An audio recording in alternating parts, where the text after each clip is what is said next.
अस्सलामुअलैकुम, good morning to all of you. मैं हूं आपकी मेजबान नबीहा इजाज। न्यू पाकिस्तान में तमाम देखने वालों को खुशामदीद कहती हूं। नाजरीन, बलूचिस्तान और जनूबी पंजाब के इलाकों में जब सैलाब की सूरत हाल खौफनाक हो चुकी थी, उस वक्त हमारे सियासतदान आपस में दस्तों गिरे बांधते। हम सियासतदानों को होश में लाने पर आज के प्रोग्राम में बात जरूर करेंगे, प्रॉपर तज्जिया भी होगा और सियासतदान क्या सोच रहे हैं, क्या कर रहे हैं इस मुल्क के साथ, इस पर बात करना अब बेहद जरूरी हो चुका है। दूसरी जानिब भारत की जानिब से पानी छोड़े जाने के बाद पंजाब में भी सैलाब का अब खतरा है और साथ साथ आपकी सेहत के हवाले से, फिजिकल हेल्थ के हवाले से, मेंटल हेल्थ के हवाले से हम न्यू पाकिस्तान में अक्सर बात करते हैं। तो आज के न्यू पाकिस्तान में हम बात करेंगे डिप्रेशन के हवाले से और खासकर सवाल यह होगा कि पाकिस्तान में डिप्रेशन को बीमारी आखिर क्यों नहीं समझा जाता है, इस पर बात होगी। एक और स्टोरी हम शामिल करेंगे प्रोग्राम में आगे चलकर और वो ये है कि मकबूजा कश्मीर से एक नौजवान हमारे साथ होंगे जिन्होंने 500 मीटर तवील कागज पर कुरान पाक लिखने का आलमी कारनामा सरंजाम दिया है। बहरहाल प्रोग्राम का बाकायदा आगाज करते हैं और आज का जो फर्स्ट सेगमेंट है, जो टॉप स्टोरी है, वो आपके साथ शेयर करते हैं। नाजरीन, हम कई महीनों से मुल्की सियासत के हालात तो देख रहे हैं। अदम एतमाद की तहरीक से लेकर परवेज इलाही की वजारत आला तक सारे पाकिस्तान ने सियासतदानों की हालत देखी। हर कोई इक्तदार चाहता है, हमारे हुक्मरान इक्तदार तो चाहते हैं मगर अपनी आवाम की हालतें जार पर गौर नहीं करते। ठीक उस वक्त जब मुस्लिम लीग नून और इत्तेहादी जमातें अपना इक्तदार बचाने में मसरूफ थी, तो दूसरी जानिब जानते हैं क्या हो रहा था? दूसरी जानिब इमरान खान और उनके इत्तेहादी पंजाब में इक्तदार की कुर्सी हासिल करने के लिए हर हद तक जाने को तैयार थे। आपस में दस्तों गिरेबां, हुक्मरानों को ना एहसास हुआ, ना उन तक खबर पहुंची कि मुल्क के हालात आखिर हैं क्या। बलोचिस्तान, सिंध और जनूबी पंजाब में बारिशों के साथ सैलाब ने खूब तबाही मचाई। पानी के बेकाबू रैले रास्ते में आने वाली हर चीज को बहा कर ले गए। सोशल मीडिया पर आने वाली वीडियोस में हर तरफ तबाही के मनाजर देखे जा सकते हैं। अगर ये तबाही नजर नहीं आ रही तो सिर्फ हमारे बेहिस सियासतदानों को नजर नहीं आ रही। बलोचिस्तान में 100 से जायद अफराद लुक़मा अजल बन गए, 100 से जायद अफराद अपनी जान से चले गए। जनूबी पंजाब और सिंध के दर्जनों देहात मलियामेट हो गए, पानी में बह गए। वहां से भी हलाकतों की तलात है। 700 के करीब मवेशी सैलाब में बह चुके हैं। ये कोई छोटा नंबर नहीं है, इट्स अ बिग नंबर। हुकूमत को होश में आना होगा, लेकिन सवाल यह है कि हुकूमत होश में आएगी कब? इक्तदार की कश्मकश में मुब्तला मुस्लिम लीग हो, पीपल्स पार्टी, तहरीक इंसाफ और मौलाना फजल रहमान, साथ ही साथ दीगर जमातें, कुछ देर इनको वक्फा करना होगा। अपने हम वतनों की हालत देखनी होगी, उनके बारे में सोचना होगा। मेरा सवाल है कि वक्त के हुक्मरानों से कि क्या आप अपनी आवाम के बारे में नहीं सोचते हैं? क्या आप हर वक्त हुकूमत ही करना चाहते हैं? मेरा सवाल है वजीर आजम मियां शहबाज शरीफ साहब से, क्यों आपको मालूम ना हुआ कि सैलाब जो ज़्यादा इलाके हैं वहां पर हालात क्या है, आम इंसान जो गरीब शख्स है उसके साथ क्या हो रहा है? मेरा सवाल है इमरान खान साहब से कि क्या आपको सिर्फ इक्तदार मिलने से ही इस मुल्क के मसाइल हल हो सकते हैं? आपसे पहले भी हुक्मरान आए, आपके बाद भी आएंगे। मेरा सवाल है आसिफ अली जरदारी साहब से, जिस वक्त आप दुबई में अपनी सालगिरह मना रहे थे, सेलिब्रेशंस कर रहे थे, उस वक्त आपके सिंध और बलूचिस्तान में पानी ने तबाही मचा रखी थी। शायद ये सारे सवालात आप तक पहुंचे भी ना, क्योंकि आपके लिए इक्तदार की जंग सबसे अहम है। बलूचिस्तान, सिंध और जनूबी पंजाब के सैलाबी पानी में डूबे हुए हजारों घर हमारी बेहिसी का मुंह बोलता सबूत है। इसी के ऊपर बात करेंगे। हमारे साथ जो एंकर मौजूद हैं, सहाफी मौजूद हैं, सीनियर तज्जियाकार मौजूद हैं, उनसे बात करेंगे। अमीर अब्बास साहब इस वक्त हमारे साथ मौजूद है। सबसे पहले अमीर अब्बास, आपका बहुत शुक्रिया, आप अपने वक्त निकाला प्रोग्राम के लिए। आपने देखा जनूबी पंजाब, बलूचिस्तान और सिंध सैलाब से जब तबाही यहां पर मच रही थी, तो दूसरी जानिब पंजाब में इक्तदार की जंग हो रही थी। परवेज इलाही के वज़ीर आला बनने की खुशी में पाकिस्तान तहरीक इंसाफ खुशियां बना रही थी, पटाखे फोड़े जा रहे थे और उस जानिब दूसरी जानिब लोग पानी में बह रहे थे, अपनी जानें गंवा रहे थे। क्या कहेंगे आप हुक्मरानों की इस बेहिसी पर? जी बहुत शुक्रिया नबिया, एक तो मैं आपको कांग्रेचुलेट करता हूं कि आपने इस इशू को कम से कम हाईलाइट किया। हमारा मीडिया भी इसी रॉ में बह रहा है जिस सियासी रॉ का आपने जिक्र किया। कल रात पीटीएम ने फिर एक नई मीटिंग की, उसकी प्रेस कॉन्फ्रेंस हुई, फिर मीडिया उस तरफ डाइवर्ट हो गया। फिर कौमी असम्बली के अंदर 11 इस्तीफे मंजूर हो गए। अब आज सारा दिन उस पर बहस होगी। तो जिस इशू पर बहस होनी चाहिए या जिन इशूज पर बहस होनी चाहिए मीडिया को करनी चाहिए, उस पर नहीं हो पा रही है। देखिए, मैं इस पे एक गैर रिवायती सोच रखता हूं। हमारे यहाँ जो रिवायती सोच है सैलाब के बारे में, वो आप किसी को भी बुला के उससे सवाल करेगी तो वो इसको कुदरती आफत कहकर और हुक्मरानों को बचाने की कोशिश करेगा उनकी नालायकी, उनकी गफलत और उनकी मुजरिमाना नाअहली से। मैं ये सोच नहीं रखता। मेरा ख्याल है कि जितनी भी कुदरती आफत है, नेचुरल कैलेमिटीज है, डिजास्टर्स हैं, अल्लाह ने अगर उनको तख्लीक किया है, कुदरत ने उनको तख्लीक किया है, तो कुदरत ने उनके अंदर इंसानों के लिए कोई ना कोई पोटेंशियल भी रख दिया। वो पोटेंशियल किस तरह से है? मिसाल के तौर पे आग, कुदरत ने जब आग तख्लीक की तो ये आग जहां लगेगी वो सब कुछ जलाकर राख कर देगी, लेकिन फिर उसने इंसान को इल्म दिया कि इस आग के ऊपर तुमने काबू पर कैसे पाना है, और फिर इंसान ने अपने उस इल्म के जरिए से फायर फाइटिंग टूल्स बनाए, फायर एक्सटिंग्विशर्स बनाए, फायर सेफ्टी अलार्म्स बनाए, बिल्डिंग में फायर सेफ्टी कोड्स इंस्टॉल किए। ये क्या था? ये उस कुदरती आफत को के नुकसानात को कम से कम करने की इंसानी कोशिश थी। बिल्कुल इसी तरह से सैलाब हो या कोई और कुदरती आफत हो, हम उसको रोक तो नहीं सकते पैदा होने से, लेकिन हम उसकी तबाहकारियों को रोक सकते हैं। ये देखिए, ये सैलाब, सैले आब, ये पानी के बहाव का नाम है।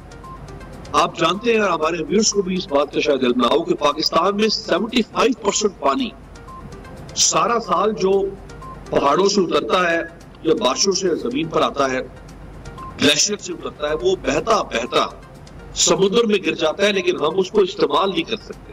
75% पानी वो जाया हो जाता है।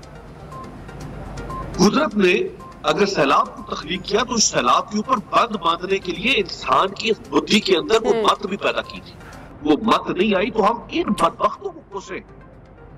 हमारे यहाँ क्या होता है कि सैलाब के ऊपर अक्सरियती लोग इसको कहते हैं ये तो अमर रब्बी है, बस अल्लाह ताला ने या कुदरत ने अजाब भेज दिया, आफत भेज दी, अब क्या कर सकते हैं? नहीं, ये कुदरत की आफत नहीं है। अमीर, मैं पूछना चाहूंगी कि क्या हम as a society, as a country, हमारी कौम, हम इसलिए भी, अगर हम इंटीरियर चले जाते हैं, हम ग्रो नहीं कर पा रहे, चले बात करते हैं, it's a big question mark कि हमारे यहाँ अगर हम अंदरून इलाकों में जाते हैं, चाहे वो सिंध के हों या चाहे वो पंजाब के हों, तो क्या ये सियासतदान ही है जो चाहते हैं कि हमारे जो लोग हैं वो इसी हाल में रहे? क्योंकि अगर वो बेहतर हो गए, अगर वो तालीम याफ्ता हो गए, अगर वो तरबियत याफ्ता हो गए, तो फिर तो इनकी हुकूमतें खत्म हो जाएंगी, तो वो उन्हीं हालात में रहेंगे कि उनको मालूम ही नहीं है कि हमें हमारे हक क्या है, हमें क्या चाहिए, वो तो उससे अनअवेयर रहेंगे। बहुत खूबसूरत आपने बात की। ये एक बहुत बड़ी वजह है कि इन्होंने पाकिस्तान की अक्सरियती अवाम को सुन किया हुआ है। जैसे आप किसी को सुन कर देते हैं ना, टीका लगा के उसके जिस्म के आज़ा, किसी उज़्व को काटना हो तो उस उज़्व को सुन करता है डॉक्टर। इन्होंने लोगों के दिमागों को सुन कर दिया। ये जो मैं क्रिटिकल सोच आपके सामने रख रहा हूं, ये क्रिटिकल सोच नहीं पैदा होने दे रहे। हमारे किसी से भी पूछेंगे वो कि सैलाब तो कुदरत की आफत है, इसमें क्या कर सकता है, इसमें शहबाज शरीफ क्या करे, इसमें इमरान खान क्या करे, इसमें आसिफ वो भाई नहीं बदबख्तों ने करना जो कुछ करना है। देखिए, जब दुनिया में सैलाब आते हैं तो ऐसा नहीं है कि मैं जहां बैठा हूं अपने घर में या आप अपने दफ्तर में बैठी है, अचानक हमारी कुर्सियों के नीचे से सैलाब टूट जाएगा, ऐसा नहीं है। सैलाब सदियों से एक ही रास्ते पर सफर करता है, सदियों से। और हमें मालूम है कि पाकिस्तान में हर साल सैलाब जुलाई, अगस्त और सितंबर में आएगा, कभी मार्च अप्रैल में नहीं आएगा, कभी मई में नहीं आएगा, कभी जनवरी में नहीं आएगा। सो ये ऐसा नहीं है कि ये कोई नागहानी आफत है जो अचानक आ गई, जैसे ज़ल्ज़ला है खुदा न खास्ता। अगर ज़ल्ज़ले को रोकने के नुकसान को कम करने के लिए भी 28 के तरीके बता दिए, क्या बिल्डिंग इस तर्ज की बनाए कि ज़ल्ज़ला अगर जितने भी रेक्टर स्केल पर होगा कम से कम इंसानी का नुकसान हो सके, कम से कम इमारतों का नुकसान हो सके। हमने नहीं बनाए तो इसमें हमारा कसूर है ना, इसमें कुदरत का कसूर तो नहीं है। अमेरिका में एक दरिया है जिसे कहते हैं कोलोराडो रिवर। कोलोराडो रिवर जो है वो 7 रियासतों में तबाही बर्पा करता था सैलाब से, 7 रियासतों में। वो साल में जब भरता था तो इतना भरता था कि 7 रियासतें डुबो देता था। जब खुश्क होता था तो इतना खुश्क होता था कि लोग वहां से पैदल गुजर जाते थे। 7 रियासतें आपस में लड़ती थी कि हम क्या करें इसका। फिर एक सदर आया अमेरिका का, उसका नाम था हर्बर्ट हूवर। हर्बर्ट हूवर ने इन 7 रियासतों को जूते मार के बिठाया कि तुम अमेरिका बनना चाहते हो, तुम सुपर पावर बनना चाहते हो, तुमसे एक दरिया का पानी काबू में नहीं आ पा रहा, तो दुनिया में कैसे हुक्मरानी करोगे? बिल्कुल। उसने एक डैम बनवाया, जिस डैम का नाम उसके नाम पर रखा गया हूवर डैम। आज वो डैम दुनिया में इंजीनियरिंग मिरेकल है, एक अजूबा है। दुनिया के जितने साइंसी अजूबे हैं उनमें से एक अजूबा है। जब लोग टूरिस्ट जाते हैं अमेरिका में, वो सर्च करते हैं कि हमने अमेरिका में क्या देखना है, तो उसमें एक हूवर डैम है जहां पर टूरिस्ट जाते हैं।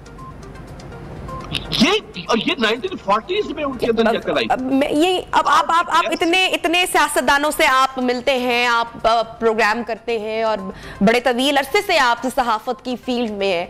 मेरा सवाल बड़ा आम सा है और आम इंसान की तरफ से, लोगों की तरफ से मेरा सवाल है, मैं आपसे पूछना चाहूंगी, आपको लगता है कि ये जो हमारे हुक्मरान हैं, चाहे खान साहब भी हों, वो भी तब्दीली की बात करते हैं, कोई ऐसा है हुक्मरान जो कि आम इंसान के बारे में सोचता हो, जो ये तब्दीली लाने की बात करता हो? जैसा कि आपने ये अमरीकी सदर की बात की कि वो आया और उसने सबको जूते मारे और वो एक रेवोल्यूशन लेकर आया कि कैसे हम दुनिया में आगे बढ़ेंगे, जहां पर दुनिया में साइंस में, टेक्नोलॉजी में इतनी तरक्की हो रही है। चांद तस्खीर तो क्या, मार्स तो क्या, न जाने कहां कहां कायनात के कौन कौन से कोने तस्खीर कर लिए गए, वहां पर हम एक सैलाब पर काबू नहीं ला पाए।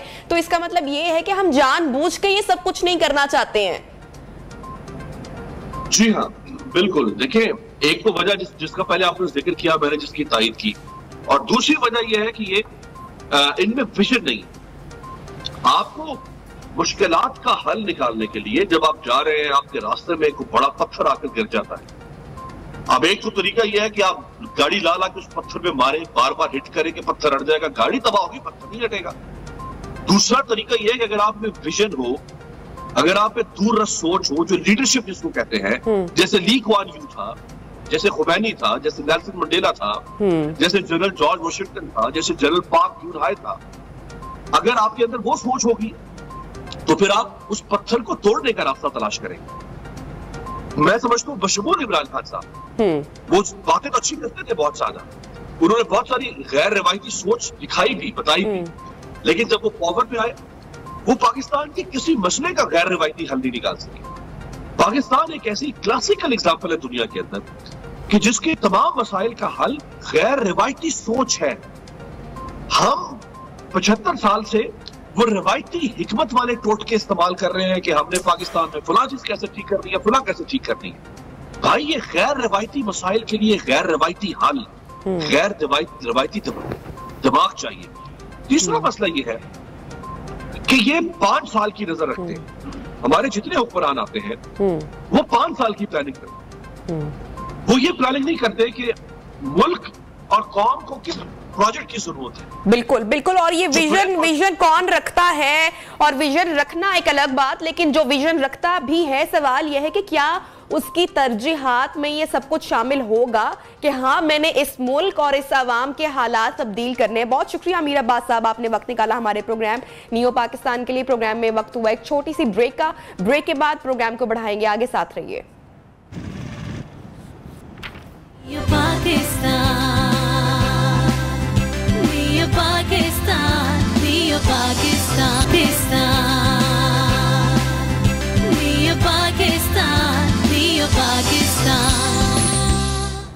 Welcome back. ब्रेक के बाद खुशामदीद कहते हैं नाजरीन। मुल्क में मामूल से ज्यादा बारिशों की वजह से सैलाब की सूरत हाल है और बलोचिस्तान शदीद सैलाबी सूरत हाल के बाद अब अपर पंजाब में सैलाब का खतरा बन चुका है। भारत की जानिब से पानी छोड़े जाने के बाद दरियाए चनाब में ऊंचे दर्जे के सैलाब का खदशा है।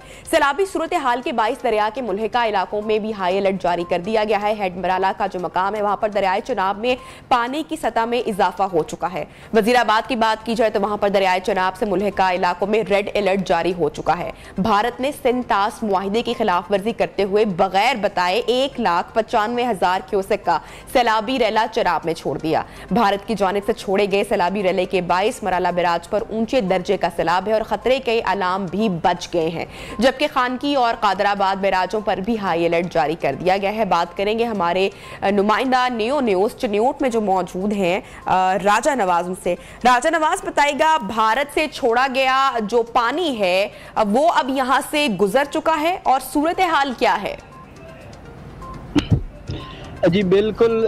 चिन्नौट की अगर बात की जाए तो यहाँ पर जो है वो चंद घंटों के दौरान जो है वो 50 से 60 हज़ार क्यूसेक पानी का इजाफा हो रहा है। और इस वक्त अगर बताया जाए तो यहाँ पर जो है वो पीडीएम की जानिब से और ज़िलाई इंतजामिया की जानिब से जो इतलात मिली है वो 1 लाख क्यूसेक पानी का रेला जो है वो चिन्नौट से गुजर रहा है। और अभी चंद घंटों के दौरान जो है वो मजीद 2 लाख या 2.5 लाख क्यूसेक का बड़ा रेला यहाँ से गुजरेगा। इसके साथ आपको अगर हम इंतजाम के बारे में बताएं तो यहाँ पर जो है वो चिन्नौट इंतजामिया की जानिब से तमाम इदारों को हाई अलर्ट कर दिया गया है। पुलिस हो, महकमा एजुकेशन हो, रेवेन्यू हो, इसके साथ जो है महकमा सेहत है, उनकी तमाम टीमें जो है वो अलर्ट है। इसके साथ रेस्क्यू की बात की जाए तो रेस्क्यू की टीमों ने जो सबसे ज्यादा काम किया है, यहाँ पर उनके जो 8 मकामात पर फ्लड रिलीफ कैंप जो है वो लगाए गए हैं। जो लोगों नशेबी इलाके जो हैं जिनमें जो है, अगर बात की जाए यहाँ पर जो नशेबी इलाके हैं तो उनमें जो एक है ठट्टा वर्कू है, ठट्टा बाला राज्य है, चनाब नगर के साथ जो है वो बाबू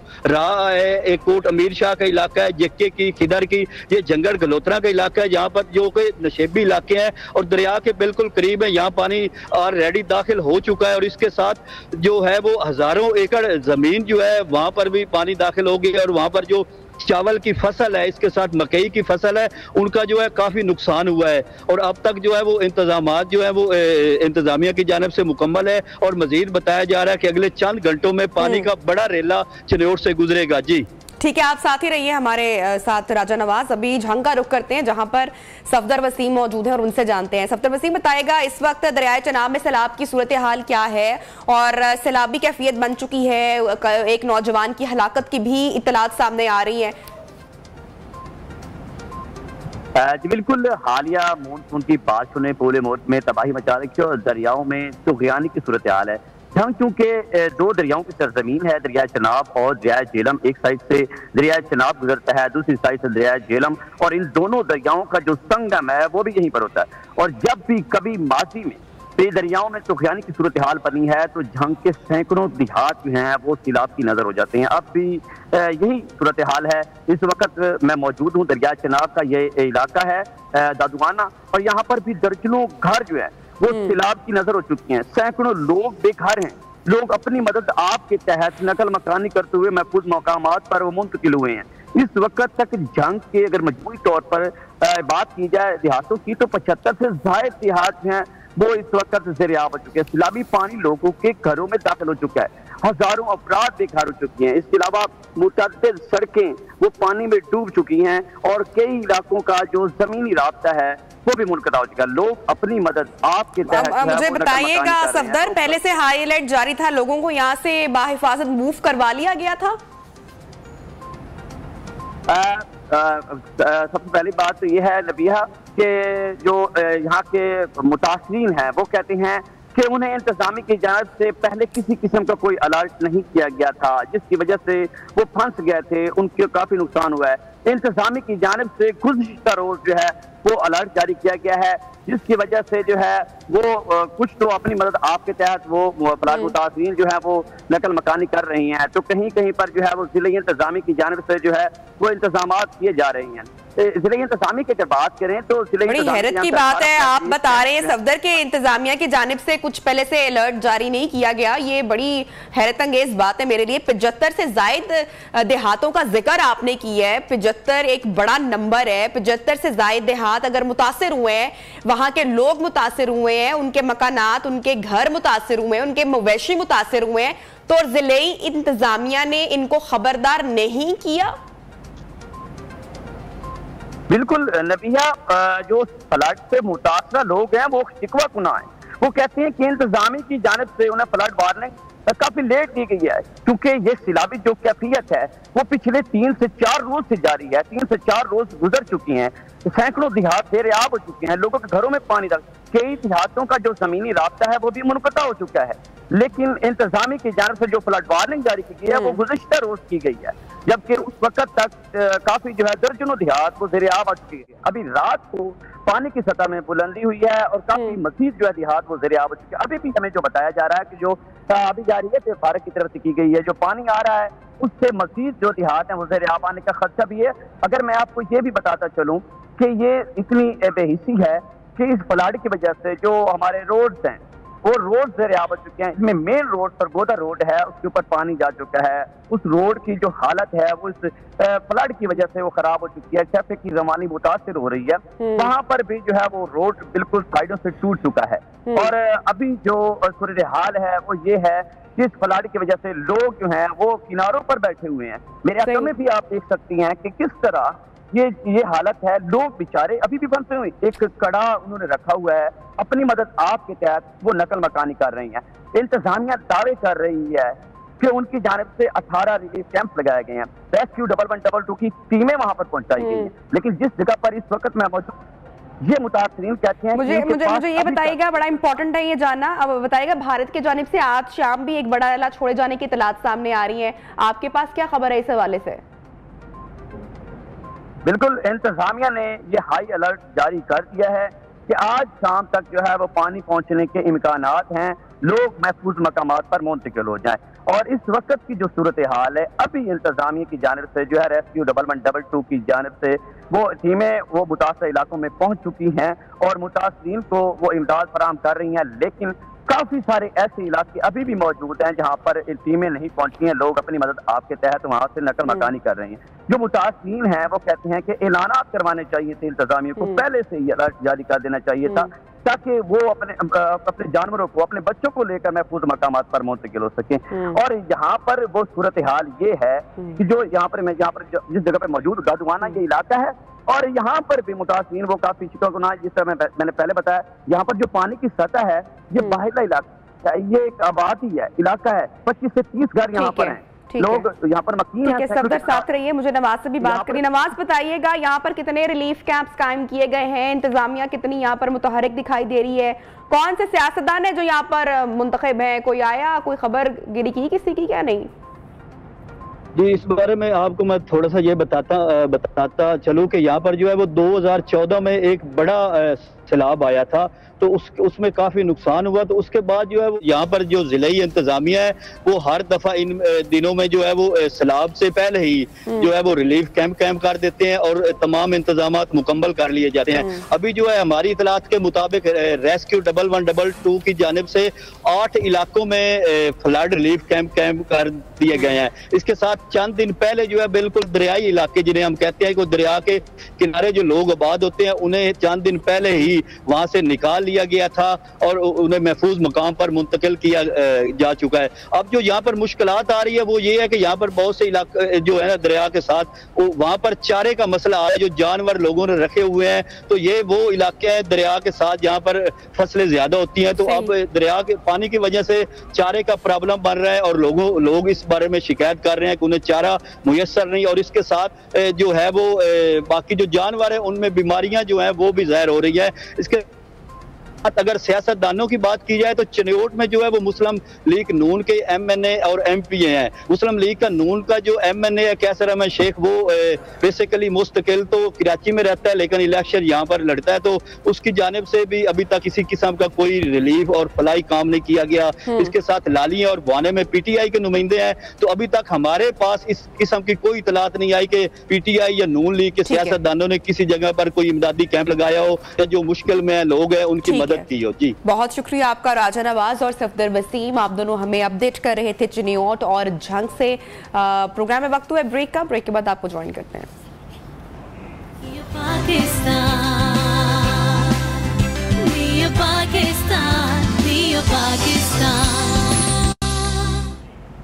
वेलकम बैक। न्यू पाकिस्तान में तमाम देखने वालों को एक मरतबा फिर से खुश आमदीद कहती हूँ। और प्रोग्राम में इस वक्त हम आपकी सेहत के हवाले से बात करने वाले हैं और बात करेंगे कि मैदे में अगर तेज़ाबी मादे बहुत ज़्यादा जमा हो जाएं तो उनका इखराज हमारी किडनी यानी कि गुर्दों के रास्ते बजरिया यूरन मुश्किल हो जाता है, और यही तेज़ाबी मादे जो हैं बाद जिस्म के मुख्तलिफ जोड़ों में जमा होकर मुख्तलिफ तरह के अमराज में मुब्तला हो जाते हैं। फॉर एग्ज़ाम्पल शटिका हो गया, कमर दर्द, गुर्दे नाकारा करना, कोलेस्ट्रॉल का बढ़ जाना, ब्लड प्रेशर का हो जाना, अमराज़े कल्ब और पैरालिसिस यानी कि फालिज जैसे जो अमराज होते हैं वो बढ़ जाते हैं, जिसकी वजह से तकलीफ में भी मजीद इजाफा हो जाता है। ऐसे में आपने क्या करना है कि आपने फौरी तौर पर डॉक्टर से रुजू करना है, सिम्टम्स को आपने जांचना है और फौरी तौर पर बगैर ताखीर के ट्रीटमेंट की जानिब बढ़ना है। तो जनाब इसी हवाले से हम आज बात करेंगे। डॉक्टर अली सकलैन माहिर अमराज़े गुर्दा हमारे साथ इस वक्त मौजूद हैं, उनसे जानते हैं। डॉक्टर साहब थैंक यू सो मच, आपने ज्वाइन किया प्रोग्राम नियो पाकिस्तान में। जानना ये मैं आपसे जा रही हूँ और बात कर रहे हैं प्रोग्राम में आज यूरिक एसिड के हवाले से कि यूरिक एसिड क्यों हो जाता है, क्यों बढ़ जाता है, इसकी इब्तदाई इलामात क्या है? जी वालेकुम अस्सलाम नबीहा, थैंक यू। आज आपने मुझे प्रोग्राम में इनवाइट किया है और हस्बे मामूल आपने बड़ा जबरदस्त टॉपिक रखा है कि जो कि यूरिक एसिड के बारे में आज हमारी बातचीत होगी। यूरिक एसिड का जो प्रॉब्लम है वो पूरी दुनिया में भी एक बहुत बड़ा प्रॉब्लम और पाकिस्तान भी उससे पीछे नहीं है। और पाकिस्तान में भी तकरीबन एक स्टडी के मुताबिक अंदाजन 39% के करीब जो लोग हैं वो किसी न किसी तरह यूरिक एसिड के प्रॉब्लम में मुब्तला हैं। जहां तक बात है कि इसकी क्या वजूहात होती हैं और अलामात क्या होती हैं, तो सबसे पहले तो ये है कि यूरिक एसिड जिन चीजों से खून में बढ़ता है वो चीजें उनकी वजूहात में आपको बता देता हूं कि जिस तरह रेड मीट है यानी कि गोश्त और खास तौर पर बड़ा गोश्त और छोटा गोश्त, इसी तरह जो ऑर्गन मीट है जिसको हम जिस तरह ये जो बड़े शौक से हम पाकिस्तानी जो है ना वो कलेजी खाते हैं, और इसी तरह जो सी फूड है जिस तरह फिश की बहुत सारी इकसाम है और उसमें बहुत ज्यादा यूरिक एसिड होता है। और अगर हम ये दालों की बात करें तो उसमें भी खास तौर पर जो लोबिया है, जो रेड बीन्स हैं, उनमें बहुत ज्यादा जो है ना वो यूरिक एसिड होता है। तो ये चंद एक खुराक के हवाले से जो चीजें थी कि जो उसकी वजूहात को कर सकती हैं, लेकिन इसके साथ ना जो सबसे बड़ी बात है कि कौन से जो लोग हैं वो रिस्क के ऊपर हैं। ऐसे लोग के जो शुगर के मरीज हैं उनको यूरिक एसिड हो सकता है, जिनका ब्लड प्रेशर हाई होता है, जो हाइपरटेंसिव हैं, जिनको पहले से ही किसी न किसी किस्म की कोई गुर्दे की बीमारी में मुब्तला है उनमें यूरिक एसिड बढ़ जाता है, थायराइड के मरीज जो हैं उनमें ये प्रॉब्लम, और खास तौर पर जो ओबेसिटी जिसको हम मोटापा कहते हैं, और मोटापे के जो लोग मरीज हैं वो भी हाई यूरिक एसिड में मुब्तला हो जाते हैं। जो हार्ट के पेशेंट है ना वो मुख्तलिफ दवाइयां भी इस्तेमाल कर रहे होते हैं और उनकी वजह से भी यूरिक एसिड जो है ना वो बढ़ सकता है। और एक और इम्पोर्टेंट चीज ये है जो कि खास तौर पर मगरबी दुनिया में और पाकिस्तान में भी खैर है कि अल्कोहल का इस्तेमाल जो लोग ज्यादा करते हैं उनमें भी जो यूरिक एसिड है ये बहुत ज्यादा जो है ना वो बढ़ जाता है। तो ये तो था इनकी जो रिस्क फैक्टर। अब मैं आता हूँ कि अलामात क्या हो सकती हैं। अलामात में देखें बड़ी दो किस्म की अलामात हैं। सबसे पहली अलामत तो इसकी, क्योंकि यूरिक एसिड का जो सारा अटैक है ये जोड़ों के मुतल्लिक़ आपने अपने इंट्रो में भी बताया कि ये मुख्तलिफ जिस्म के जो हिस्से हैं ना वो दर्द होना शुरू हो जाते हैं, जिसमें खास तौर पर जो पाँव के अंगूठे हैं, जिसमें हमारे टखने हैं, जिसमें हमारे घुटने हैं, जिस तरह हमारा ये जो रिस्ट जॉइंट है, ये जो हमारे कोहनी का जो जोड़ है, कमर में जो दर्द है, ये जो जोड़ है ये इसमें मुब्तला होते हैं। इसकी जो मूवमेंट है कम हो जाती है, ये रेड हो सकते हैं, ये पेनफुल हो सकते हैं। और इसी तरह जब सुबह उठें आप और उठ के आप देखें कि आपके जोड़ों की जो स्टिफनेस है सारी वो हुई हुई है, तो ये वो अलामत हैं कि आपको फौरी तौर पर आपने अगर ज़हन में सोच लेना चाहिए कि कहीं खुदा ना खास्ता आपके जिस्म का कोई यूरिक एसिड तो नहीं बढ़ गया हुआ।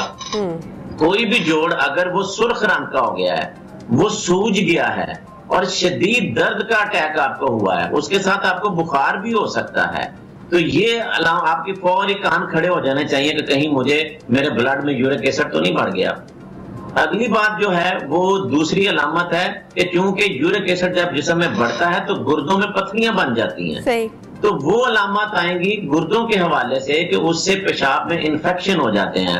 अगर आपको पेशाब जल के आना शुरू हो गया, पेशाब में स्मेल आना शुरू हो गई है, पेशाब में खून आना शुरू हो गया है, पेशाब के साथ आपको दर्द तकलीफ और बार बार आना शुरू हो गया है, तो तब भी आप सोचें कि आप किडनी के मसाने के इन्फेक्शन में मुब्तला हो गए हैं और कहीं उसकी वजह हाई यूरिक एसिड तो नहीं है। तो ये थी अलामत और जो वजूहात जो मैंने।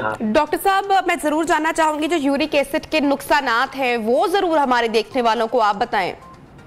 जी बिल्कुल, ये आपने बड़ा अच्छा पाकिस्तानी माशरे के हिसाब से सवाल किया है और इसकी आपने खुद अपने इंट्रो में बताया, मैं मजीद बताता चलूं कि देखें हाई यूरिक एसिड के साथ जब आपको गुर्दे में पथरियां बन जाएंगी तो गुर्दे की बीमारियों में मुब्तला हो जाएंगे। इसके साथ हार्ट डिजीजेज बड़ी एसोसिएटेड हैं, इसके साथ ब्लड प्रेशर, शुगर, ये जितनी बीमारियां हैं, और ये बीमारियां वो हैं कि अगर इसके साथ आपको एसोसिएट हो गई तो ये सारी जिंदगी आपके लिए मसला बनेगा। कोई भी चीज जब आप अर्ली स्टेज के ऊपर उसकी तशखीस कर लें, उसको उसी वक्त रजू कर लें या उसको आप सदेबाब कर लें, जो प्रिवेंशन है वो सबसे बेहतर है, ताकि आपको इस हाई यूरिक एसिड की जो कॉम्प्लिकेशंस हैं, जिस तरह मैंने ये मुख्तलिफ सिस्टम और बीमारियों के नाम लिए हैं, ये आपको ना हो। क्योंकि एक दफा देखें, अगर आपके यूरिक एसिड की वजह से पथरियां बन गई तो आप बाद में उसके साथ सारी उम्र ही लड़ते रहेंगे। तो बजाय इसके कि आप उस स्टेज पर जाने दें, आप शुरू में ही अपनी डाइट का ख्याल कर लें, आप जल्दी टेस्ट करा के डॉक्टर से रिव्यू कर लें, यूरिक एसिड के लेवल को आप लो रखें, ताकि आप गुर्दों का जो डैमेज और पथरियों का इन्फेक्शन, ये चीज होने ही ना दें। तो ये बहुत जरूरी है। तो डॉक्टर साहब, इसका मुस्तकिल इलाज परहेज ही है या फिर लाइफस्टाइल में तब्दीली होनी चाहिए, और वो क्या हो? नबीहा, इसमें इलाज में 3 चीजें बड़ी अहम हैं। पहला तो डेफिनेटली जो लाइफस्टाइल मॉडिफिकेशन है, अगर आप इसके रिस्क आपने भी सुने हैं, नाजरीन ने भी सुने हैं कि वो सारे रिस्क फैक्टर जिसमें मोटापा भी है, ब्लड प्रेशर भी है, शुगर भी है, ये गुर्दे की बीमारियां हैं, ये सारी चीजें अगर आप देखें तो यहाँ पे लाइफस्टाइल मॉडिफिकेशन सबसे अहम है। इसमें आपकी वॉक भी है और इसमें जो सबसे इंपॉर्टेंट है वो डाइट है। डाइट के वाले से मैं बताता चलूं कि खाने में एक तो जो सुर्ख गोश्त जिनका यूरिक एसिड हाई है वो ज्यादा जो है, क्योंकि हमारा मुआशरा मीट लवर है, तो खुदा के लिए आप कोई भी चीज इस्तेमाल करें तो एक मुनासिब और एतदाल के साथ। तो ज्यादा ये रेड मीट ना खाएं, जिस तरह मैंने कहा सी फूड से इज्तनाब करें। सब्जियों में पालक, साग, मेथी और टमाटर का इस्तेमाल, ये जो है ना, ये आप सब्जियों में से कम कर दें। तो ये चीजें, और खास तौर पर एक बड़ी अहम चीज है कि जो फैट, चिकनाई, इसको कम रखें। और इसमें जो यूरिक एसिड वाले पेशेंट्स हैं, इनको लिक्विड का इस्तेमाल ज्यादा करना चाहिए, ताकि ये अपने आप को अच्छा हाइड्रेट रखें और बार बार जो है वो इनका यूरिन पास होता रहे, और उससे इनके किडनीज जो हैं वो ब्लड से सारा यूरिक एसिड जो है वो फ्लश आउट करते जाएं, और उससे इनके स्टोन्स नहीं बनेंगे। तो ये चंद एक चीजें जो इनको उसमें इस्तेमाल करनी पड़ेंगी। अच्छा, ये वाली लाइफस्टाइल मॉडिफिकेशन के बाद अगर फिर भी यूरिक एसिड आपका डाउन नहीं होता या वो नॉर्मल रेंज में नहीं है, तो फिर लाजमी तौर पर आपको मेडिसिन का इस्तेमाल करना पड़ेगा। और मेडिसिन में भी बड़ी सिंपल सी बात है कि एक टैबलेट आपको इस्तेमाल करनी पड़ती है, उसके 2-3 ग्रुप्स हैं, वो डॉक्टर आपकी कंडीशन के हवाले से देख लेता है, और वो टैबलेट आप खाते रहें। और इसका वक्तन फवक्तन हर 2 महीने 3 महीने के बाद आप अपने लेवल चेक करते रहें, क्योंकि तशखीस तो सिंपल है कि देखें आप ब्लड में यूरिक एसिड चेक कर लें, और अगर इनके किसी के कोई जोड़ सूजा हुआ है तो उसका वो अल्ट्रासाउंड, एक्सरे से उसकी तशखीस हो सकती है। तो इसमें कोई मुश्किल तशखीस का भी मरहला नहीं है। तो इसलिए इलाज जो भी आपका मुआलिज आपको तजवीज करेगा वो दवाई आप खाते रहें, उससे आपका यूरिक एसिड जो है वो कम रहेगा। लेकिन लाइफस्टाइल मॉडिफिकेशन, डाइट मॉडिफिकेशन बहुत अहम है। डॉक्टर साहब, ओबेसिटी का शिकार अफराद कितने हाई रिस्क पर होते हैं? जी बिल्कुल, इसमें मैंने अपने रिस्क ग्रुप में इसको मेंशन किया है कि जो ओबेसिटी है वो एक बहुत बड़ा रिस्क फैक्टर है हाई यूरिक एसिड होने का। और इसीलिए आपको डाइट मॉडिफिकेशन में भी मैंने ये बात कही है कि जो फैट, चिकनाई है, इसका इस्तेमाल इन पेशेंट्स में कम से कम होना चाहिए।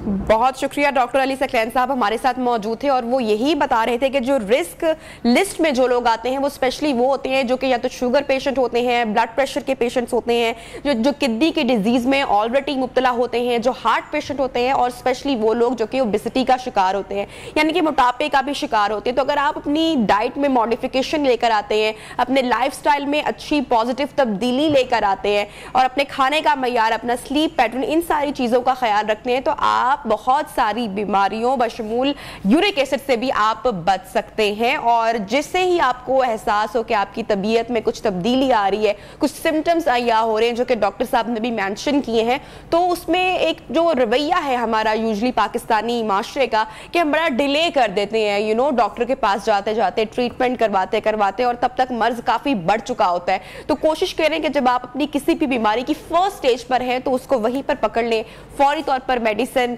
डाइट मॉडिफिकेशन और अपना जो लाइफस्टाइल चेंज है वो लेकर आए। बहुत शुक्रिया डॉक्टर अली सकलैन आपका, आपने प्रोग्राम में हमें ज्वाइन किया। प्रोग्राम में वक्त हुआ है हेडलाइन ब्रेक, और हेडलाइन ब्रेक के बाद आपको ज्वाइन करेंगे, साथ रहिए।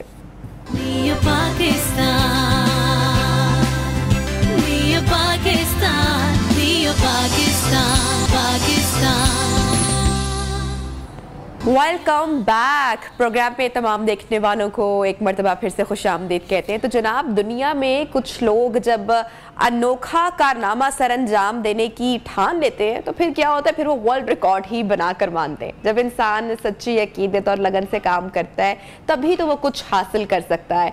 मकबूजा कश्मीर के एक शख्स ने भी अपनी लगन से एक अनोखा कारनामा सर अंजाम दिया है और उसने 500 मीटर तवील कागज पर कुरान करीम लिखकर वर्ल्ड रिकॉर्ड कायम किया है।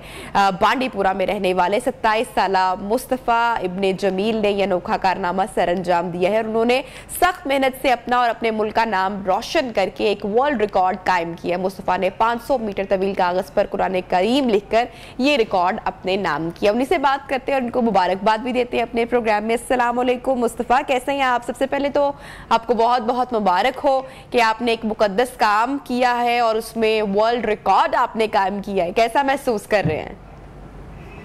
वालेकुम सलाम व रहमतुल्लाह। बहुत बहुत शुक्रिया आपका अपने स्टेज पे जगह देने के लिए। जी, बहुत अच्छा लग रहा है कि इसमें ये तो खुशी की बात है कि अल्लाह के कलाम के साथ अपना ताल्लुक बनाया है, तो इसमें वाकई खुशी की बात है। और मैंने इस तरीके से जो मेरे दिल में कई सालों से एक ख्वाब था उसको पूरा किया है, तो जाहिर सी बात है उसकी काफ़ी खुशी है मुझे। मुस्तफ़ा, ख्वाब था, कब से सोच रहे थे, कब से ये ख्याल आया हुआ था और फिर आगाज आपने कैसे किया? जी, पहले तो मेरी जो दस्तखत थी वो अच्छी नहीं थी, तकरीबन 2016 की बात है। तो मैंने अपनी हैंड राइटिंग सुधारने के लिए थोड़ा कैलीग्राफी सीखने की कोशिश की थी। मैंने सोचा शायद हैंड राइटिंग जो है वो सुधर जाएगी। ये इरादा तो नहीं था कि मैं आगे जाकर कुरान पाक के कई नुस्खे लिखूंगा, लेकिन कुछ दिन जब उस पर मैंने प्रैक्टिस की, मशक्कत की, तो उसके बाद मुझे महसूस होने लगा कि ये तो कोई खूबसूरत चीज़ है जो लिखाई मेरी है। तो फिर उसके बाद मैंने कुरान पाक लिखना शुरू किया। 2017 और 2018 में मैंने पहला कुरान पाक का नुस्खा जो है अपने हाथ से तहरीर किया, जो तकरीबन 21 किलो वजनी था, और उसको भी मैंने लेमिनेटेड किया था और वो था नस्क फॉन्ट में।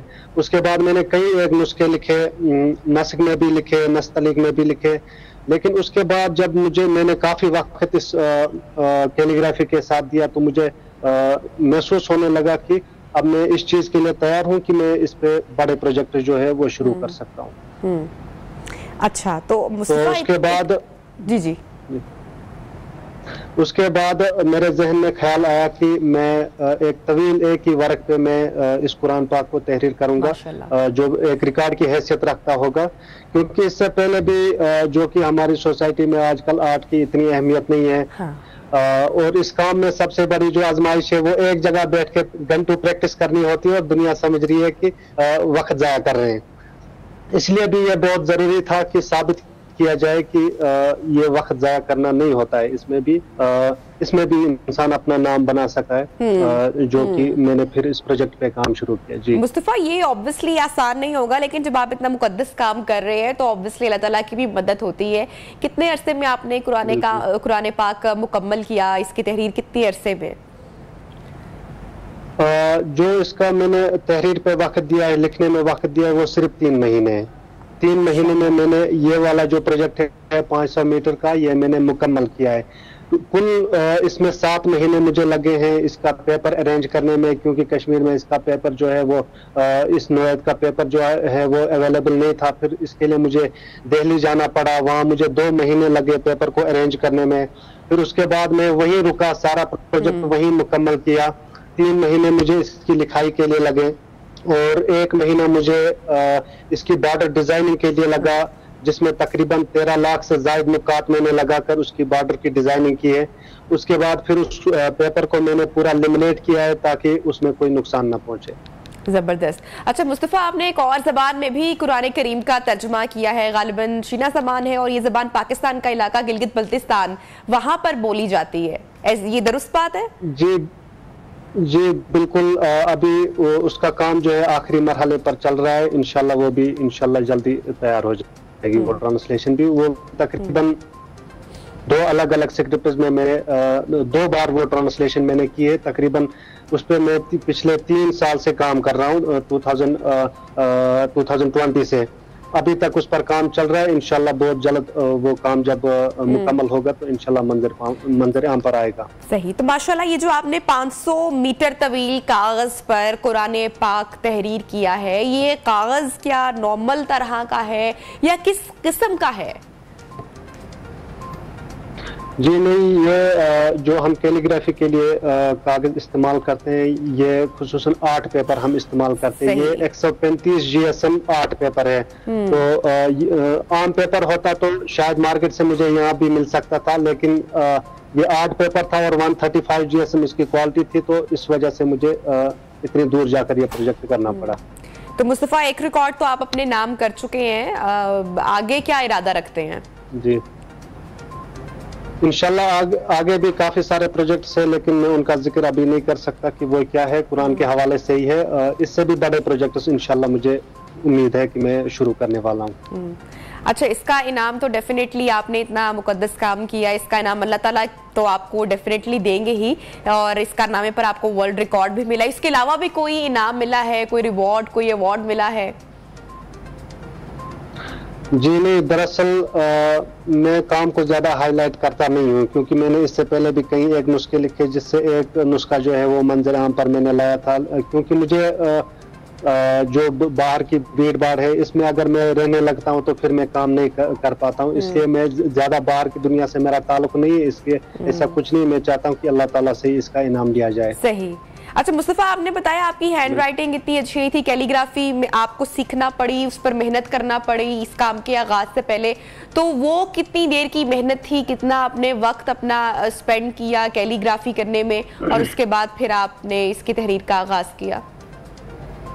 जो मैंने पहला कुरान पाक का नुस्खा लिखा, उसके लिए मैंने तकरीबन 1 महीने की प्रैक्टिस की थी, लेकिन उसमें आर्ट इतना नहीं था। लेकिन मैं समझ रहा हूँ जो प्रोजेक्ट अभी मैंने किया है 500 मीटर का जो प्रोजेक्ट है, इसके लिए मैंने तकरीबन पिछले 6 साल प्रैक्टिस की है।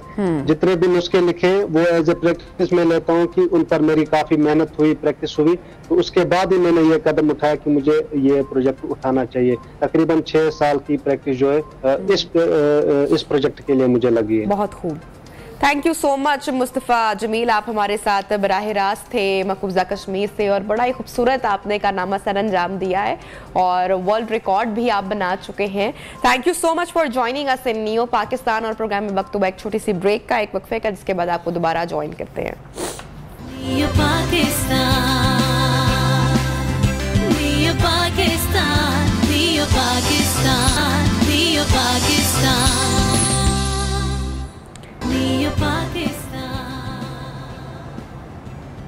वेलकम बैक जनाब, प्रोग्राम में आपको खुशामदीद कहते हैं। और अभी हम एक ऐसे ब्रांड की बात कर रहे हैं जो कि जिद्दत और तखय्युल को यकजा करता है। चिक बेहतरीन सर्विस भी फराहम करता है और जिंदगी के खूबसूरत एहसास का नाम भी है। होम इंटरनेट के जरिए स्मार्ट लाइफ का ख्वाब अब जो चिक पूरा कर रहा है, इट्स अवेलेबल। और चिक एक स्टाइलिश और फैशनेबल होम अप्लायंस ब्रांड है। DBX sound technology, Dolby audio के लिए आप भी चिक की ये खूबसूरत LED खरीद सकते हैं, जो कि आप हमारी इस वक्त टेलीविजन स्क्रीन पर भी देख सकते हैं।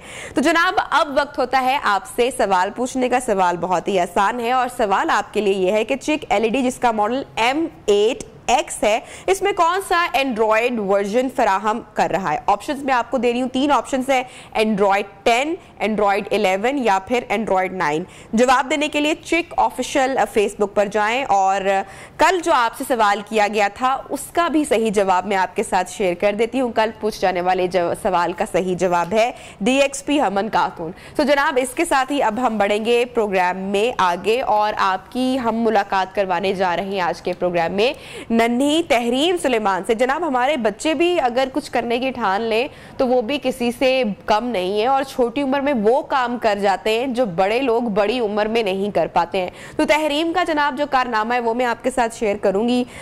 इन्होंने सिर्फ 3 साल की उम्र से कराटे खेलने का आगाज किया और 3 साल की उम्र से ना सिर्फ आगाज किया बल्कि तब से ये मेडल जीतती चली आ रही है माशाल्लाह। 11 साल इनकी उम्र है। पाकिस्तानी तहरीम सुलेमान एक कराटे चैंपियन है और तहरीम ने 3 साल की उम्र में पहली बार कराटे अपने वालिद से सीखना शुरू किए थे। 7 जुलाई को लंदन में कराटे चैंपियनशिप में इन्होंने शिरकत की और सिल्वर मेडल हासिल करके पाकिस्तान का नाम रोशन किया। तहरीम हमें ज्वाइन कर चुकी हैं, उनसे हम बात करते हैं। अस्सलाम वालेकुम तहरीम, कैसी हैं आप? वालेकुम, मैं ठीक, आप कैसी हैं? मैं बिल्कुल ठीक हूँ। मुझे बताओ कि मुख्तलिफ रंगों की अब तक कौन कौन सी बेल्ट्स आपने अपने नाम कर ली हैं? मेरी ब्लू बेल्ट है एंड ब्लू बेल्ट के बाद 3 ब्राउन होते हैं एंड उसके बाद 1 ब्लैक। अच्छा, वाह। और ये क्या वो डिफरेंशिएट कैसे इनको हम करते हैं? मुझे तो कराटे के बारे में कुछ भी नहीं पता है, तो थोड़ा सा मुझे बताओ ब्लू बेल्ट कौन सी होती है, ब्लैक कौन सी होती है, ताकि हमें पता चले ना। फर्स्ट तो वाइट होती है, जब आप स्टार्ट करते हो तो आपको वाइट बेल्ट दी जाती है। उसके बाद येलो बेल्ट होती है एंड देन येलो के बाद ऑरेंज, ऑरेंज के बाद red, green, purple and then blue आ जाता है। ब्लू सीनियर होता है एंड उसके बाद 3 दफ़ा ब्राउन होता है एंड देन बंदा ब्लैक बेल्ट बन जाता है, मतलब सेंपाई या सेंसे। मुझे पता चला कि फर्स्ट टाइम जब आप 3 साल की थी तो आपको आपके बाबा ने कराटे सिखाना शुरू किए थे। जी। तो वो भी जाते हैं, मतलब जानते हैं कराटे मास्टर है, या उनको इंटरेस्ट था, या थोड़ा बहुत प्रोफेशनली करते हैं वो भी? नहीं, वो भी कराटे मास्टर हैं। Very nice. तो आपको कुछ याद है जब आप 3 साल की थी या 4 साल की, किस एज से आपको याद है कि आप कराटे कर रही हैं? क्योंकि मेरी भी 3 साल की बेटी, मुझे बड़ा ही क्रेज है, मैं शो में बार बार बात करती हूँ कि वो भी कराटे चैंपियन बने और सीखे। और मैं, आपको पता है, उसको एक बार मार्शल आर्ट्स क्लास में भी लेके गई। So she is 3.5 years old, तो उसने वहाँ पर जाके कुछ भी नहीं किया। सो आई वॉज वेरी डिसअपॉइंटेड। तो मैं आपसे टिप्स भी लूँगी और उन सारी माओं के लिए, उन सारी बच्चियों के लिए कि जो कराटे आगाज़ करना चाहते हैं अपनी बच्चियों के लिए बहुत अर्ली एज में। तो आपका इंटरेस्ट कैसे डेवलप हुआ तहरीम? मतलब छोटी सी थी ना, तो बाबा ना, मेरे जो बाबा हैं, मैं संसे भी हैं, तो ना मुझे क्लब के आगे ना खड़ा करवा देते थे। मतलब मैं बैठ जाती, शौक से मैं देख रही होती थी, तो मुझे इतना अंदर से ना एक शौक पैदा हो गया। तो फिर जब मैं 3 years की थी, 3 साल की थी, तो मेरे बाबा ने कराटे मुझे सिखाना शुरू कर दिया। एंड जब उन्होंने कराटे सिखाया तो फिर मैं उनको देखती थी कि वो इंटरनेशनल्स खेलते थे, पाकिस्तान का नाम रोशन करते थे, तो मैंने भी ठान लिया था कि मैंने भी एक दिन करना है इंशाल्लाह। तो फिर आपने इसकी प्रोफेशनल ट्रेनिंग कौन सी एज से स्टार्ट की? 3 years से। 3 years से ही प्रोफेशनल ट्रेनिंग जनाब स्टार्ट होगी। बड़ा ज़बरदस्त टाइम है। तो आप इंटरनेशनल जो कंपटीशंस हैं, मुकाबले हैं, उनमें भी आप शिरकत कर चुकी हैं। कहाँ कहाँ गई हैं, कहाँ कहाँ से मेडल्स जीते हैं? अपनी थोड़ी सी जो जर्नी है वो हमारे साथ तहरीम शेयर करो। ये तो मेरा फर्स्ट इंटरनेशनल है जिसमें मैंने सिल्वर मेडल लिया है, और सारे मैंने पाकिस्तान में नेशनल खेले हैं, जो मतलब बड़े बड़े जो होते हैं ना, वो जहाँ तक मुझे याद है मैंने 8 खेले हैं और उनमें से मैंने गोल्ड, सिल्वर, ब्राउन्स तो जीते ही जीते हैं। और जो ऐसी कंपटीशन हो तो वो मैंने, जब मैं 3 years की थी तो मैंने स्टार्ट किया था। जब मैं 3 years की थी मैंने स्टार्ट किया था छोटे छोटे। अच्छा, तो आप देखती भी हो जो इंटरनेशनल कराटे एक्सपर्ट या प्लेयर्स हैं, उनको भी देखती हो, उनको भी पसंद करती हो, उनको भी फॉलो करती हो? जी। अच्छा, तो क्या ड्रीम्स हैं, क्या बनना है बड़े होकर? माशाल्लाह, आप छोटी होकर ही आपने बड़ा नाम बना लिया है और सिल्वर मेडल्स ले रही हो, इतने डिफरेंट तरह के मेडल्स ले रही हो, लेकिन फिर भी इसको प्रोफेशनली आगे लेकर चलोगी या प्रोफेशनल लाइफ कुछ और रखोगी और इसको साथ एक्स्ट्रा करिकुलर ही रखोगी, या क्या ड्रीम्स हैं? नहीं, मैं आगे जाके कराटे को भी करूँगी। मतलब मैंने अपना खुद एक क्लब खोलना है अपना इंशाल्लाह। और उस क्लब का नाम क्या होगा? शोतोकान। हाँ, शोतोकान SKIF पाकिस्तान। अच्छा, ये क्या है? ये कहाँ से इंस्पिरेशन मिली आपको? ये मतलब हर एक कंट्री का जो कराटे का होता है उनका अपना एक नाम होता है, तो मेरा है कि मैं रखूँगी SKIF शोटोकान मतलब। Very nice, very creative. तो कौन कौन है फैमिली में, बाकी जो आपके सिबलिंग्स हैं वो भी कराटे सीख रहे हैं या सिर्फ आपको ही शौक है, आप ही इसको आगे चलकर करोगी, करियर भी बनाओगी? मेरे जो सिबलिंग्स हैं, मेरे 1 सिस्टर एंड ब्रदर है और मेरी सिस्टर भी कराटे करती है, उसको भी शौक है, मेरे भाई को भी शौक है। वो मतलब तो घर में आपस में एक दूसरे के साथ कराटे होते हैं, फिर कौन जीतता है? घर में तो मैं अगर बोलती हूँ तो वो डर जाती कि नहीं मैंने नहीं करना। अच्छा, ओके। तो मुझे बताओ इसके अलावा और क्या क्या शौक है? मुझे मतलब आर्ट्स का, कराटे का, बहुत कुछ, सिंगिंग का, सब कुछ का मतलब बहुत ज़्यादा शौक है। पढ़ाई का, डॉक्टर बनने का, मतलब बहुत ज़्यादा शौक है मुझे। तो तहरीर, मुझे बताओ, आप कराटे भी करती हो, मेडल्स भी जीते हैं, ट्रैवल भी आपने की है, सो आपको लगता है कि इससे पर्सनालिटी में कोई आपकी चेंज आया है, ज़्यादा कॉन्फिडेंस आया है, या आप कैसे खुद को डिफरेंट महसूस करती हो बाकी बच्चियों से? आपकी क्लास में भी बहुत सारी होंगी लड़कियां होंगी, सो सब तो कराटे नहीं करते होंगे ना, तो इससे आपकी लाइफ में क्या क्या चेंजेस आए हैं? क्योंकि जब पहले मुझे शॉप जाने की इजाज़त नहीं थी ना, तो मैं बहुत डरती थी कि पता नहीं क्या हो जाएगा, वो हो जाएगा। लेकिन जब से मैंने कराटे शुरू किया है एंड उसकी वजह से मेरा कॉन्फिडेंट, ये तो मैं शॉप जाती हूँ ना तो बिल्कुल आराम से कॉन्फिडेंस होके जाती हूँ कि कोई ख़तरा नहीं होएगा मुझे। Very good. तो पढ़ाई भी साथ साथ चल रही है ना? पढ़ाई तो कॉम्प्रोमाइज़ नहीं हो रही है ना आपकी तहरीम? जी पढ़ाई भी बहुत जरूरी है। बिल्कुल, पढ़ाई बहुत जरूरी है, पढ़ाई बिल्कुल कॉम्प्रोमाइज नहीं होनी चाहिए, ये प्रॉमिस कर लो, फिर ही हम बनाने देंगे एकेडमी आपकी। जी चलो, best wishes to you Tahreem, खुश रहो और पढ़ो लिखो, अपनी एकेडमी बनाओ, इसको एज अ प्रोफेशन आगे लेकर चलो। और जनाब, थैंक यू सो मच, आपने तहरीम हमें ज्वाइन किया प्रोग्राम में। और जब हम ब्रेक के बाद वापस आएंगे तो ब्रेक के बाद हम बात करेंगे प्रोग्राम में अबाउट मेंटल हेल्थ, खासकर डिप्रेशन के हवाले से। डॉक्टर नुशाबा भी होंगी हमारे साथ। ब्रेक के बाद मिलते हैं।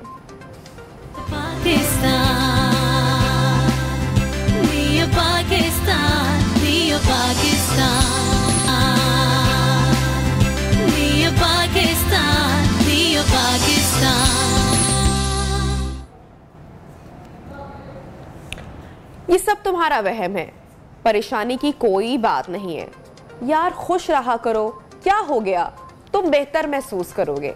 ये वो अल्फाज है जो हमने अक्सर लोगों को सुनते हुए देखा है।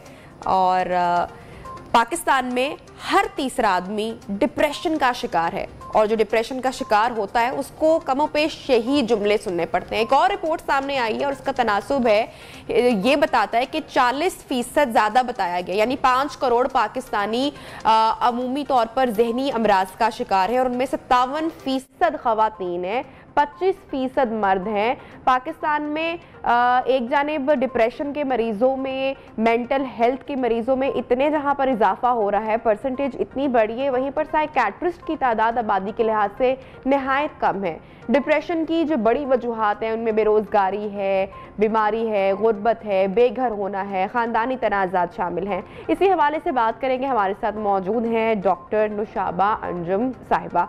डॉक्टर साहिबा, thank you so much. First of all, आप बहुत अच्छी लग रही हैं, बहुत खूबसूरत लग रही हैं, तो तारीफ़ करने से भी जो है वो डिप्रेशन जाता है, तो एक दूसरे की तारीफ़ करनी चाहिए मेरे ख्याल से हमें।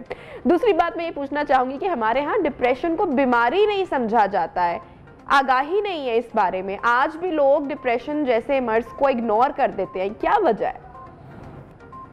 जी बिस्मिल्लाह, शुक्रिया आपके मदद करने का, और थैंक्स फॉर योर कॉम्प्लीमेंट। ऐसे बिल्कुल करनी चाहिए, हौसला अफजाई करनी चाहिए, और ख़वातीन को खासकर जो हमारे मैं तो जो शौहर हजरात हैं उनको खासकर तारीफ करना चाहिए, ख़वातीन को ख़वातीन की भी तारीफ करनी चाहिए। ऑन सीरियस नोट, देखें आप मेंटल हेल्थ के ऊपर बात कर रही हैं, ये बिल्कुल ठीक है कि इसको बीमारी तस्वुर करना बहुत ज़रूरी है। जैसे आप टाइफाइड, मलेरिया, इन चीज़ों की या इन बीमारियों की बात करते हैं, हमारे यहाँ जब मेंटल हेल्थ की या डिप्रेशन की बात आती है तो कहते हैं जी वो पागल डिक्लेयर कर दिया जाता है। ऐसी बात नहीं है, ये बिल्कुल क्योरेबल है। एंजाइटी, डिप्रेशन, देखिए जिधर भी नबीहा सोसाइटी के अंदर इम्बैलेंस होगा, जैसे आपने फरमाया कि गरीब गरीब तर है, अमीर अमीर तर है, मेरिट नहीं है, इंसाफ नहीं है, ये सारी रीजंस तो आपकी सोसाइटी रोल प्ले करती है। जिधर कॉन्फ्लिक्ट आता है, जिधर भी कॉन्फ्लिक्ट आएगा उस कॉन्फ्लिक्ट को लेके स्ट्रेस, कॉन्फ्लिक्ट याद रखिए, स्ट्रेस, एंजाइटी और लेटर ऑन जो ये डिप्रेशन के अंदर चला जाता है, जिसके अंदर आपने कहा कि जब इसकी लाइक ये माइल्ड से मॉडरेट से सीवियर डिप्रेशन पे जाता है, इसके लिए बाकायदा टेस्टिंग है। मेरी रिक्वेस्ट जो हमारे देखने वाले लोग हैं, वो जो हमें बाजू कॉल आते कहते हैं जी वो हमारा रिश्तेदार है, डिप्रेशन का मरीज है, ये बिल्कुल एक ऐसी बात है जैसे आपने किसी को गाली दे दी है। खुदारा खुद से लोगों को डायग्नोज ना करें, ये इंतहाई खतरनाक, इंतहाई तकलीफ दे है। हम तो वो सर्जरियां करते हैं रूहों की जो नजर दुख नहीं आते, लोगों की आपको बाजू का जख्म नजर आ रहे होते हैं। बाकी डॉक्टर्स के लिए इलाज बहुत आसान है, हमारा इलाज मुश्किल है, क्योंकि डिप्रेशन की बेसिक जो उसका सिम्टम ये है कि आप एक्सप्रेशन खो देते हैं, आपके जो कम्युनिकेशन है या जो आपकी कॉग्निशन है वो वीक हो जाती है। आप प्रोबिंग है उस वक्त अगर आपकी जो फैमिली है उसकी सपोर्ट बहुत जरूरी है। हमारे यहाँ बच्चों के अंदर डिप्रेशन, तालीम की, क्योंकि उनको ग्रेडिंग का इतना ज्यादा, बच्चों को माँ बाप का वो मुकाबलेबाजी, इतना ज्यादा मटेरियलिस्टिक अप्रोच है सोसाइटी की, पावर का नशा है, पैसे का नशा है, उस दौड़ में गरीब पिस रहा है और अमीर अमीरतर होता जा रहा है। तो ये जो इस सोसाइटी के मेरे ख्याल में जो बुत है हमारी ताकत के हैं या किसी के भी, इन्होंने लोगों को स्ट्रेस, एंजाइटी और डिप्रेशन के अंदर। और एक चीज जो बहुत इंपॉर्टेंट है जो हमारे देखने वालों के लिए, कि देखिए डिप्रेशन आपके खून में भी बाज औकात अगर आपकी फैमिली हिस्ट्री है तो ये उसकी वजह से भी हो सकता है, कोई प्रोलॉन्ग इलनेस की वजह से भी डिप्रेशन हो सकता है। वर्थलेस फील करते हैं, हेल्पलेस फील करते हैं, आपका जो है दिल नहीं लगता काम के अंदर, सुइसाइडल थॉट, डेथ विशेस आ सकती है।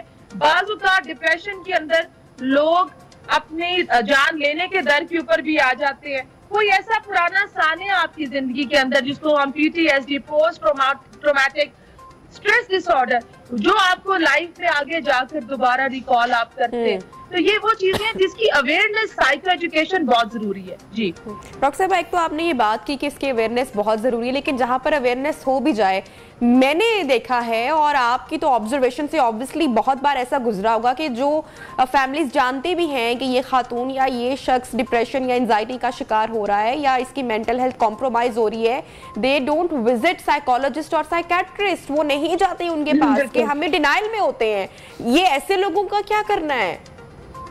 देखिए नबीहा, ये सबसे जो बुरी बात ये है ना कि पहले तो लेकर नहीं जाते, अगर ले जाते हैं तो पूरी लाइफ एक स्टिग्मा उसके जिंदगी के साथ अटैच रहता है कि एनू तैसी पागल खाने ले गए सब, ऐसा तो दिमाग ही ठीक नहीं। वो कुछ भी डिसीजन अपनी देखें, ये 3 से 6 महीने के अंदर अगर with proper therapy, counselling with medication, sedatives, depression के लिए, वो भी अगर आपके स्केल या टेस्टिंग में आ जाए तो हम उसको देते हैं। मगर वो एक जो उसके साथ एक धब्बा उस इंसान की जिंदगी में पूरी लाइफ के लिए लग जाता है कि यार ये तो, और खासकर हमारी बच्चियों को लेकर जो आगे कन्वर्जन डिसऑर्डर, जिन्नात आते हैं जी, इसके ऊपर जादू हो गया है, ये चीजें ये है कि एम्पैथी की बहुत ज्यादा, मैं देखने वालों को, मुझे तो 5, 6, 7, 8 साल हो गए, मैं मेंटल हेल्थ के ऊपर बहुत ज्यादा बात कर रही हूँ कि आप सबसे ज्यादा जो जरूरी चीज है कि इर्द गिर्द के लोग कहते हैं, हकीम लुकमान ने कहा था कि हर बीमारी का इलाज जो है ना, किसी ने पूछा था किस में, उसने कहा जी मोहब्बत में। तो हकीम लुकमान से किसी ने पूछा था कि अगर अफाका ना हो तो क्या करें, वो कहते हैं जी मिकदार बता दो। तो खुदा के लिए मोहब्बत की मिकदार बढ़ाएं, आसानियां बांटे लोगों में, माफ कर दें, खुद को भी माफ कर दें, दूसरों को भी माफ कर दें। और फिर ये देखिए, इंसाफ मैं समझती हूँ सबसे इम्पोर्टेंट फैक्टर है। हमें घरों से इंसाफ की जरूरत है। घरों में बाज़ औक़ात हमारे यहाँ मर्द को लेकर भी ये कीजिए, मर्दों में भी मैं आपको बताऊं, मैं सिर्फ खवातीन की बात नहीं करूंगी, मर्दों में डिप्रेशन ज्यादा मैंने देखा है हमारी सोसाइटी में, क्योंकि मर्द वोकल या एक्सप्रेसिव नहीं होता। वो कहते हैं जी मर्द रोंदा नहीं है, रोएगा ही नहीं वो, उससे रोना अच्छा है, रोने में कोई मजाक नहीं है, आदमी को एक्सप्रेस करना चाहिए। तो हमारे यहाँ वो मर्दानगी के अंदर ही बेचारा वो अंदर इतना ज्यादा पेश जाता है, सब कुछ बेचारा अंदर ही अपने रखता रहता है, सब कुछ ही पीता रहता है। कल मेरी अपनी बहन से बात हो रही थी और she got a job, she is living in abroad.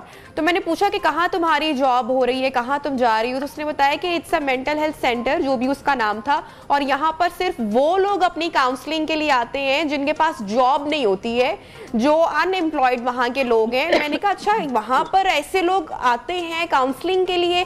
हमारे यहाँ तो कोई इस तरह का कॉन्सेप्ट ही नहीं है, बल्कि बेचारा जिस शख्स के पास कोई नौकरी नहीं होगी या जो कमा नहीं रहा होगा, हम तो उसको और ताने दे देकर मार देंगे कि देखो भाई कुछ कमाता नहीं है, बोझ बना हुआ है।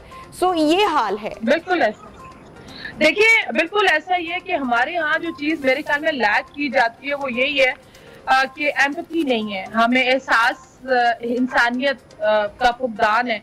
आपने जैसे भी बात की, देखिए जो अनएम्प्लॉयमेंट है सबसे बड़ा फैक्टर अगर मैंने देखा लोगों में तकलीफ का, जिसमें मैंने मर्दों की भी बात की है, जो घर का सरबराह होता है, जिसने अपनी बच्ची की शादी करनी है, बच्चों की फीसें देनी है, वो आकर अपने बच्चों के आगे मर्द के ऊपर प्रेशर बहुत ज्यादा है। और इस वक्त जो हमारी सोसाइटी में आप कह रही है ना ये बढ़ रहा है, वो इसलिए अनसर्टेनिटी है, जो कि इकोनॉमिक अनसर्टेनिटी है, इसी वजह से कि ज्यादा ये चीज है। एक चीज आपने शुरू में बात की थी वहम की, देखिए वहम जो है वो डिप्रेशन नहीं है, वहम हम इसको बोलते हैं OCD, ऑब्सेसिव कंपल्सिव डिसऑर्डर। ये वहम जो है ये एंजाइटी की, ये क्योंकि मैंने सुना था तो मैंने कहा मैं देखने वालों के लिए एक चीज और एडअप कर दूं, ये डिप्रेशन का नहीं, ऑब्सेसिव कंपल्सिव, आपको वहम होता है, आपको शक होने लगता है कि जैसे बार बार हाथ धोना, जैसे किसी ने आप पे जादू कर दिया, जैसे अगर आपने दरवाजा सोते में कुंडी लगाई है तो आप बार बार लॉक चेक करेंगे। तो इसके भी ये एंजाइटी की एक फॉर्म है, जो फोबिया, एंजाइटी की फॉर्म्स में फोबियाज है, OCDs है, डिप्रेशन की भी डिफरेंट फॉर्म्स है, जिसके अंदर बेसिक माइल्ड से सीवियर की तरफ ये जाता है। आप नॉर्मल लोग, मैं समझती हूँ कि अगर आप ये कह रही हैं, ये क्लेम कर रहे हैं हम कि हमारी सोसाइटी में इस वक्त डिप्रेशन इतना ज्यादा है कि हर तीसरे बंदे को, जैसे पहले अमेरिका में था। देखिए अगर ये ऐसा है तो मेरी रिक्वेस्ट है तमाम इदारे, तमाम स्कूल्स, तमाम इंस्टीट्यूट्स, हमारी पार्लियामेंट भी कर ले, हम बुरा नहीं मनाएंगे, ज्यादा खुश होंगे भाई, अपनी साइकोलॉजिकल एवेल्युएशन करवा लें कि आप या साइकोमेट्रिक टेस्टिंग करा लें कि आप किधर स्टैंड करते हैं। जैसे आप अपने खून के टेस्ट करवा रहे हैं, जैसे आपको पता होना चाहिए कि आपका हीमोग्लोबिन कितना है या आपका शुगर है या नहीं है, तो भाई जो हेड आपका पिट्यूटरी ग्लैंड है, जो आपका मास्टर ग्लैंड है, जो आपके पूरे एंडोक्राइन सिस्टम को देख रहा है, आप उसकी टेस्टिंग, मेरी रिक्वेस्ट है गवर्नमेंट लेवल के ऊपर में, अगर जो हमें देख रहे हैं कि आप साइकोमेट्रिक टेस्टिंग स्कूल्स के एजुकेशन में, स्कूल्स में, इंस्टीट्यूट्स में आप ये जरूर मस्ट कर दें, ताकि इसका बहुत जबरदस्त आपकी सजेशन है डॉक्टर नुशाइबा साहिबा, थैंक यू सो मच। आप इसके ऊपर हमें इतना आपने डिटेल में आपने हमें एलैबोरेट किया पूरी सिचुएशन को। आई होप कि मेरे पास अगर थोड़ा सा ज़्यादा टाइम हो इन फ्यूचर तो हम इसके ऊपर इन डिटेल जाकर बात कर सकें। लेकिन अगर आपका दिल चाहता है कि आप अपनी ज़िंदगी का खात्मा कर लें, या आप किसी सोशल गैदरिंग में मिलना नहीं चाहते, या आपका कहीं तैयार होने को दिल नहीं करता, कुछ काम करने को दिल नहीं करता और मर जाने के ख्यालात आपको आते हैं, तो आप फौरी तौर पर किसी भी साइकोलॉजिस्ट या माहिर नफ्सियात के पास जाएं। और बिल्कुल ये जो है इसको इजी मत लें, और जो फैमिली है उसको इसमें बहुत सपोर्ट करना चाहिए पेशेंट को। प्रोग्राम का वक्त यहाँ पे हो रहा है खत्म, इंशाल्लाह आपसे होगी मंडे को मुलाकात। हैप्पी वीकेंड, अल्लाह हाफिज।